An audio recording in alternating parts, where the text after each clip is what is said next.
색동해가 일단 방정환 선생 사후에 일단 그 명맥이 끊기지 않았습니까? 그리고 이제 해방 후에 다시 그 시작 동인들을 중심으로 색동해가 다시 그 활동을 이어가게 된 것이죠. 그 이후에 어떤 그 색동에서 벌인 일 중에 동화구연대가 있죠. 동화구연대에서 한번 설명을 해주시고요. 또 이사장님도 거기 그 동화구연대의 대상 출신이라고 하시는데 네네. 그 동화구연대 얘기 좀 해주시겠어요? 1976년도에 색동해에서 어머니 동화구연대회를 열었고요. 그 이후에 선생님 동화대회, 어른이 어린이들에게 들려주는 옛날 이야기 대회, 뭐 할머니 동화대회 이런 것들을 여러 동화대회를 많이 열었습니다. 그래서 그 후진들을 많이 그 배출을 했고요. 그분들이 봉사활동이나 공연이나 뭐 또 이분들이 또 동화구연을 잘하다 보니까 시낭송회나 이런 데서 활동을 많이 하게 됐고요. 저는 1979년도 제5회 대회 때 대상을 받아서 사실 그 색동회에 입회를 하게 됐습니다. 그래서 동화를 통해서 그때는 동화대회가 우리나라에 참 생소한 대회였기 때문에 많은 기자들이 취재를 할 때 저한테 물었어요. 동화 구연이 뭐냐고. 그래서 동화는 정말 어떤 무엇 하고 싶은 것들이 많은 어린이들에게는 만병통치약이라고 제가 그때 얘기했던 거가 기억나네요. 하고 싶은 것도 많고 갖고 싶은 것도 많고 또 보고 싶은 것도 많고 이런 정말 무엇 하고 싶은 것들이 많은 아이들을 충족시킬 수 있는 거는 동화라고 생각을 했습니다. 그래서 전래 동화나 창작 동화를 통해서 정말 그 아이들한테 굉장한 많은 영향을 줬고 여기에서 그 이게 길러진 많은 후진들이 전국에 흩어져서 아이들한테 정말 참으로 많은 동화를 들려주는 일을 한 거는 굉장히 좋은 업적이라고 생각이 됩니다. 색동회에서 하는 활동 중에 그런 동화구연 대회에 어떤 일들이 있습니까? 색동에 이게 저희는 이제 그 중앙회인데요. 중앙회에서 하는 거는 지금 현재 이제 색동 어머니 동화대회가 있고 선생님 동화대회가 있고 어린이 들려주는 이제 옛날 이야기 대회가 있고 어린이 동화대회가 있습니다. 어린이 동화대회는 초등학교 그 유치원 어린이들 이게 초등부와 유아부로 나뉘는데요. 이런 여러 가지 동화를 해서 저희들이 이제 동화대회 이전에 동화구연법에 대한 강의를 하기도 하고요. 그런데 또 이제 어머니들 같은 경우는 이 동화구연법에 대한 여러 가지 아카데미 과정을 열어서 그 후진들을 양성해서 동화대회에 내보내는 경우도 있고, 근데 정말 그런 동화를 다듬고, 그러니까 재창작을 하고 연습을 하고 하는 걸로 해서 동화라는 게 언어 전달의 형식이기 때문에 사실은 언어 전달만 하는 어떤 그런 기능만 가르치는 게 아니라 이런 좋은 작품들을 읽으면서 굉장히 감정적으로 순화되고 또 정말 좋은 말을 쓰게 되고 아이들한테 정말 꿈을 갖게 하고 이런 부수적인 일에 더 많은 효과를 거둬들이고 있다고 생각이 되네요. 올해로서 이제 색동의 100년 어린이날 개정 100년이 된 해인데요. 이 방정환 선생이 가졌던 그런 어떤 정신, 색동호를 시작하면서 가졌던 어떤 그런 정신이 어떤 거라고 이렇게 말씀하실 수 있습니까? 글쎄요, 이제 선생님을 제가 만나본 적이 없고, 이제 글로만 읽었고, 이렇기 때문에, 근데 이제 그 기록을 통해서 제가 이게 많은 그 역사적인 그런 사건이나 또 방정 선생님의 뜻이나 남긴 글들을 보면서 어떻게 선생님은 정말 그 만 31세에 돌아가셨다 그러면 저희들이 아직 정말 어떤 그 인생에 지침도 세우기 전인데 이 연세에 돌아가셨는데 어렸을 때부터 정말 뜻을 세우셔서 여러 가지 일을 하시고 출판을 하시고 동요, 동화, 체육대회까지 미술 전시회까지 그러니까 어린이 문화에 대해서 모든 영역의 세계대회, 한국대회를 여시고 또 당부하는 글 남기시고 저는 그 아이들한테서 남긴 그 말씀 중에 돋는 해를 바라보자 이 말씀을 하셨더라고요. 이게 무슨 뜻인가 처음에는 몰랐는데 돋는 해라는 거는 뜨는 해 아침에 일출을 보자는 거겠죠. 근데 일출을 볼 수 있는 어린이는 우선 일찍 일어나야 되잖아요. 어린이가 일찍 일어나려면 또 건강해야 되겠더라고요. 몸이 약하면 늦잠을 자게 되기 때문에. 그래서 그런 한마디 한마디 말씀이 또 그 어른들한테는 애들의 몸을 항상 자주 살피십시오. 또 어른들한테 남긴 말씀 중에서 어린이를 내려다보지 말고 치여다보시오 이랬어요. 쳐다도 아니고 치여다예요. 그래서 그 치여다의 뜻을 이렇게 곰곰이 생각해 보면 존경하라는, 높이 보라는 그런 뜻이거든요. 그래서 정말 그 시대 때 1923년도니까 어린이날 제정이 1923년도 그 일제시대 때 어린이를 존경하라는 이런 뜻은 보통 사람들은 생각하기 어려운 일이거든요. 그래서 어린이를 뭐 잘 먹이십시오. 어린이들에게 글을 읽어주십시오. 뭐 동화를 들려주십시오. 이런 모든 이런 부탁의 글들이요. 정말 예사롭지 않은 말씀을 참 많이 남기셨고 지금 읽어봐도 전혀 거스르지 않는 100년 전 말씀이신데 지금 읽어도 아 이렇게 어린이를 사랑하고 이렇게 어른들이 어린이들한테 관심을 갖는다 그러면 정말 우리나라는 정말 어린이들이 천국이 되겠다 이런 생각을 많이 하면서 놀랄 때가 많이 있고요.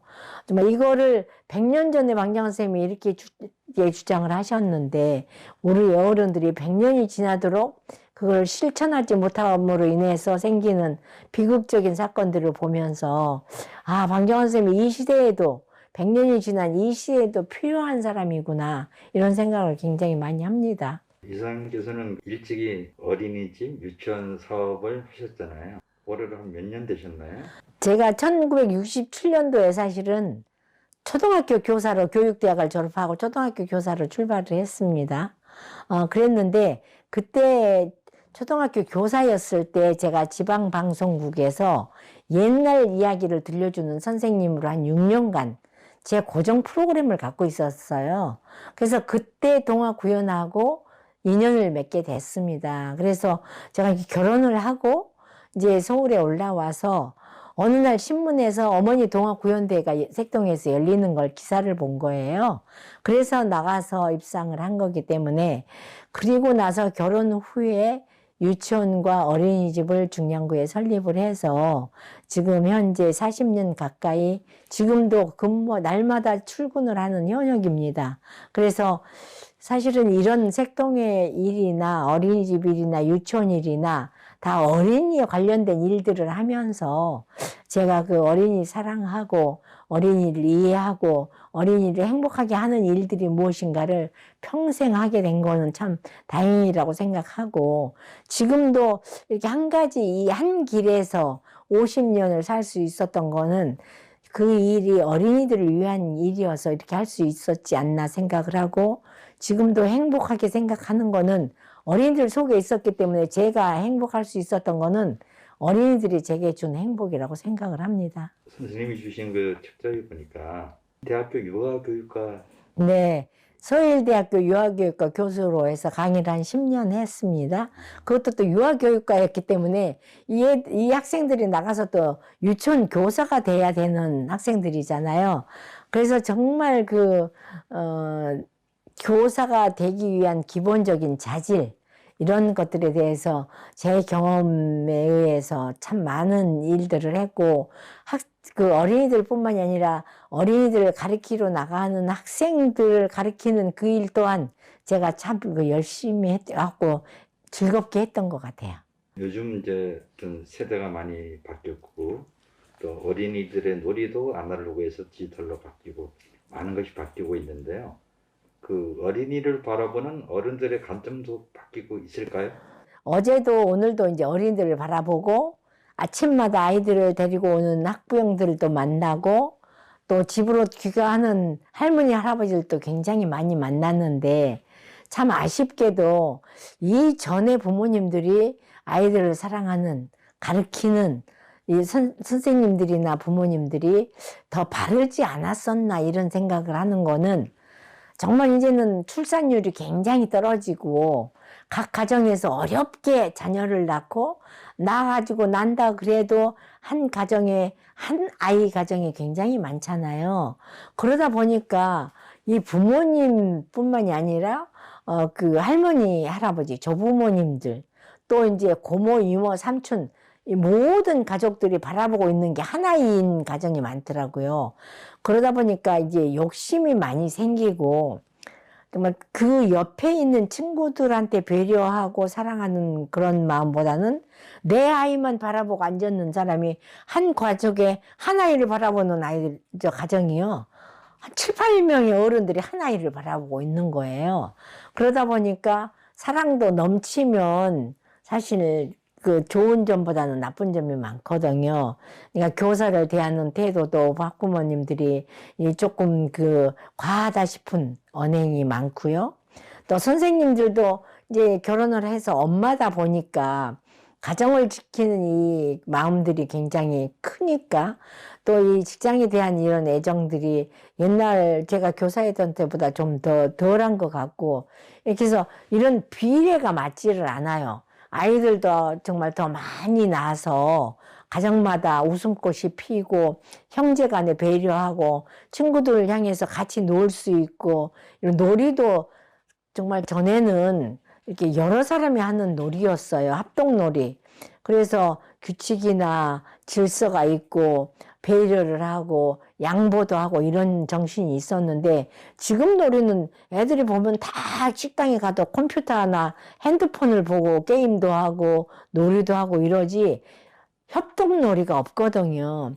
그러다 보니까 굉장히 이기적이고 아주 놀이 문화도 혼자 놀이가 많아졌어요. 그래서 그런 것들이 개선이 돼서 우리가 동화 속에 보면은 대부분 친구들하고 여럿이 하는 놀이거든요. 그런 걸로 해서 많이 바뀌어졌으면 좋겠다 싶은 생각이 있어요. 색동에 하면 방정환 선생, 방정환 선생하고 색동에 또 어린이날 이렇게 이어지는데요. 또 색동의 100년, 또 어린이날 많은 그 관심이 이어지겠습니다. 어린이날이 색동의 것은 아니거든요. 그렇죠. 내 어린이날을 온 국민이 또 모든 아이들이 함께 축하하고 기다리는 그런 명절 같은 날이 됐으면 참 좋겠어요.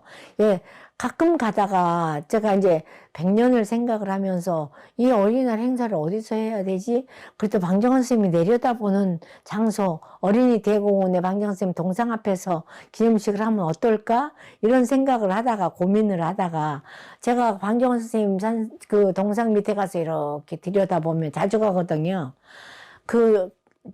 동상에 두루마기를 입고 계시거든요. 그리고 즐겨 쓰시던 중절모가 옆에 벗어져 있고, 앞에 정말 선생님을 바라보는 남자아이가 선생님하고 시선을 주고받으면서 행복하게 이렇게 있는 표정. 그거를 바라보다 보니까, 선생님의 이 두루마기가 너무 낡은 거예요. 동상을 만든 지가 오래돼서. 제가 그래서 그걸 전부 사진으로 찍고 중절모에는 막 곰팡이가 펴고 그런 거예요. 그래서 내가 어느 날 너무 이제 그게 너무 안타까워서 야, 저 방정환 선생님 두루마기라도 새로 입혀서 100년 행사를 했으면 좋겠다. 그리고 그거를 저희 이제 카톡방에다 임원방에다 올렸더니 저희 임원 한 분이 신청을 했어요. 그거 회사에다 물어보니까 한 300만 원 주면 칠을 할 수 있다는데 그거 제가 후원하겠습니다. 그래서 그 300만 원이 어디 있어서 그 후원에? 그랬더니 제가 지금 적금을 넣고 있는데요. 이 적금을 깨서 방정환 선생님 두루마기를 새로 입혀서 어린이날 100년 행사를 했으면 좋겠어요. 그래서 제가 너무 가슴이 좀 아프고 그랬어요. 그래서 제가 아니야, 이거는 방정환 선생님 두루마기를 정말 새로 만들어서 입히는 거는 우리가 색동의 일은 아니야. 100년 전에 방정환 선생님이 그런 뜻을 가졌을 때 이거는 나라가 해야 되는 일이 아니야? 이렇게 얘기를 하고 서울시에다 공문을 냈더니 서울시에서 전부 공사를 해서 지금 그 대공원에 가보면요. 선생님이 딱 새 옷을 입고 계세요. 그리고 모자도 아주 그 곰팡이 핀 거 다 새로 칠을 해서 말끔하게 해주셨습니다. 서울시에 이 자리를 빌어서 또 감사를 드립니다.